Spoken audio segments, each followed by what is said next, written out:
ब्रजमोहन जी, आपके पास वापस लौटता हूं और आपसे जानना चाहता हूं कि सरकार किसकी है? उद्धव ठाकरे के नेतृत्व में। लेकिन ऐसा लगता है कि सरकार तो केवल पवार जी की है। अनिल देशमुख मिल रहे हैं तो पवार जी से मिल रहे हैं, आरोप पर सफाई दे रहे हैं तो पवार जी से दे रहे हैं। शपथ किसके साथ ली है, मुख्यमंत्री के संदर्भ में या पवार जी के संदर्भ में? थोड़ा समझ नहीं पा रहे, इस पर भी रोशनी डाल दे। कैसा राज्य, कैसी सरकार, कैसी व्यवस्था? हिमांशु जी सुनिए मेरी बात जी।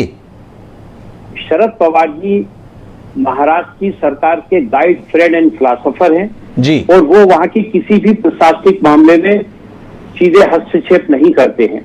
सरकार चलाने की जिम्मेदारी मुख्यमंत्री जी की है और उनके मंत्रिमंडल की है। और मैं आपको बता दूं कि उद्धव ठाकरे एक सक्षम मुख्यमंत्री के रूप में बहुत बेहतर तरीके से काम कर रहे हैं। लेकिन भारतीय जनता पार्टी की परेशानी ये है कि उद्धव ठाकरे जी और इस सरकार के कार्य प्रणाली से जिस प्रकार से जनता में इस सरकार की लोकप्रियता बढ़ी है, उसको लेकर वो परेशान है। मैं कुलकर्णी जी से एक प्रश्न पूछना चाह रहा था जब आप बात कर रहे थे कि इनको यह कब पता लगा कि सचिन वाजे इस प्रकार का व्यक्ति है, जबकि उसकी नियुक्ति 5 जून 2020 को हुई थी। इनको, इनके नेता को उस दिन विधानसभा में पता लगा। अगर इनको सचमुच सचिन वाजे को ये मानते थे कि वो आदमी गलत है, तो जिस दिन उनकी नियुक्ति हुई थी, पेपरों में छपा, जैसा कि खुद कुलकर्णी जी बोल रहे हैं, उस दिन ही उनको खत लिखना चाहिए था। चाहे वो कमिश्नर को लिखते, चाहे होम मिनिस्टर को लिखते, चाहे मुख्यमंत्री जी को लिखते कि ये गलत आदमी का आपने चयन किया है, इसका चयन नहीं होना चाहिए। मैं आपको रोकना चाहूंगा। हम लोग सब तंत्र को डालते हैं। महाराष्ट्र में कितने ऐसे स्तर के अधिकारी हैं? सचिन वाजे क्या मुंबई के पुलिस कमिश्नर बनाए गए थे, जिसके कारण देवेंद्र फडणवीस को तुरंत पत्र लिखना चाहिए था? ये जानकारी में आता है।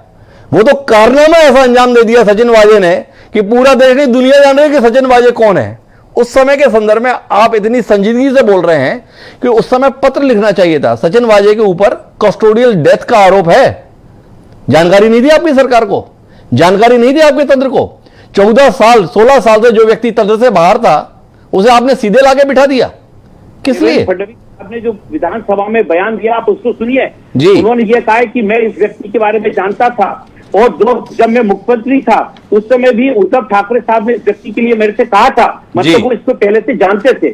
जब वो व्यक्ति 5 जून 2020 में नियुक्त होता है, उस समय देवेंद्र फडणवीस जी को याद नहीं आया कि ये वही व्यक्ति जिसको नियुक्त किया जा रहा है। अगर सचमुच उनमें कोई ईमानदारी होती और सचमुच वो प्रदेश की जनता के प्रति गंभीर होते, आखिर वो भी प्रदेश के राजनेता हैं, उनकी भी कोई जिम्मेदारी है। क्यों नहीं उन्होंने इस मुद्दे को उठाया? लेकिन वो मुद्दा कब उठाते हैं, और मुद्दा भी क्या उठाते हैं? मुद्दा वो ये कहते हैं कि विधानसभा में, चलती विधानसभा में आप इसको सस्पेंड करिए। मुख्यमंत्री जी कह रहे हैं कि एक अधिकारी चाहे कैसा भी है, उसकी बगैर जांच किए अगर उसको हम हटा देंगे तो कल को वो कोर्ट जाएगा, दूसरी जगह अपनी बात कहेगा।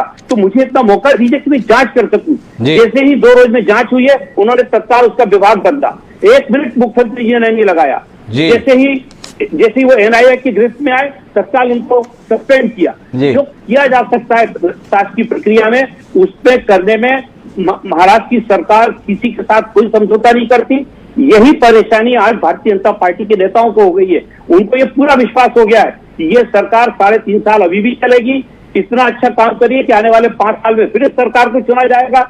इसी को लेकर देवेंद्र फडणवीस साहब बेहद जल्दी में, it's the young man in hurry, लेकिन 8.5 साल तो उनको पक्का इंतजार करना पड़ेगा।